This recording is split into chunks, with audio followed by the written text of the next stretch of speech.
Ciao pittori, oggi andiamo a vedere come dipingere una borsa in cuoio realistico per le vostre miniature.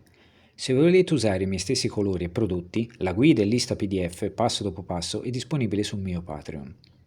Scegliete la vostra tonalità di base ed applichiamo due strati di colore sottili per la vostra base.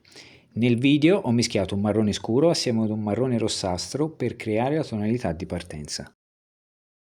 Una volta asciutta la base, andiamo ad aggiungere al mix una piccolissima quantità di rosa incarnato ed iniziamo a definire le luci, dipingendo in modo casuale piccole linee e puntini.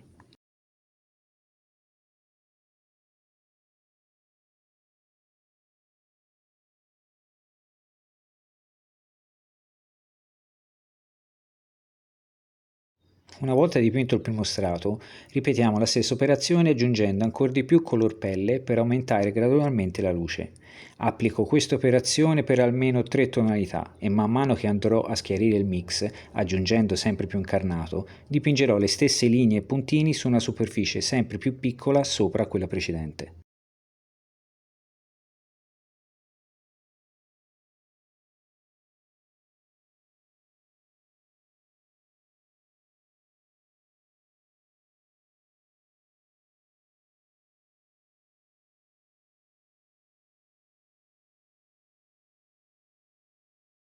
Una volta dipinto e definito le luci finali, prendo il primo mix di colore con cui ho dato la base, lo diluisco creando un lavaggio ed aggiungo una punta di colore scuro come nero o simile.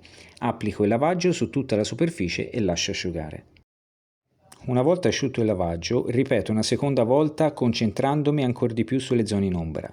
E questi lavaggi serviranno per creare ombreggiature e ammorbidire le transizioni di luce che ho dipinto in precedenza.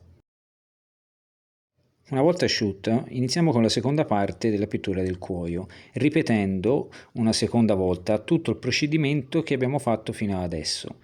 Ripassiamo le luci gradualmente, usando gli stessi mix di colori e questa volta però aggiungerò un pochino più di acqua, in modo da creare gli stessi gradienti di luce in modo più soffice e graduale, evitando contrasti netti. Quindi ricapitolando, i passaggi saranno il colore di base più una punta di color pelle per il primo strato e andrò a delineare tutte le luci, man mano aggiungendo sempre di più colore incarnato pelle per andare a definire ancora di più per una seconda volta le luci finali.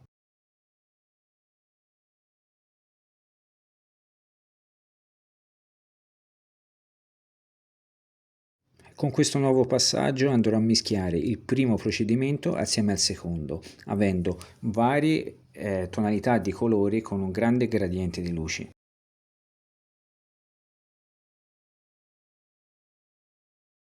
E per i passaggi finali diluisco il tono di base come se fosse un lavaggio, ma questa volta lo applico in modo mirato con la punta del pennello, come una velatura applicata solo in alcuni punti dove c'è bisogno di ammorbidire i contrasti. A questo punto possiamo dipingere i dettagli come le cuciture o cerniere con un bianco sporco.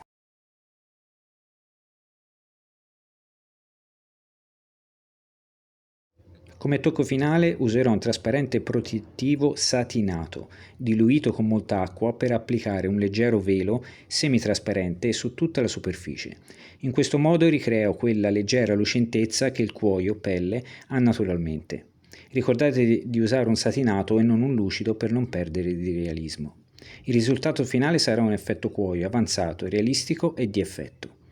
Spero che questo video vi sia stato d'aiuto e se avete domande lasciatemele pure nei commenti. Per altri video tutorial iscrivetevi al canale YouTube o al mio Patreon per supportare il canale e rendere questi video possibili. Ciao!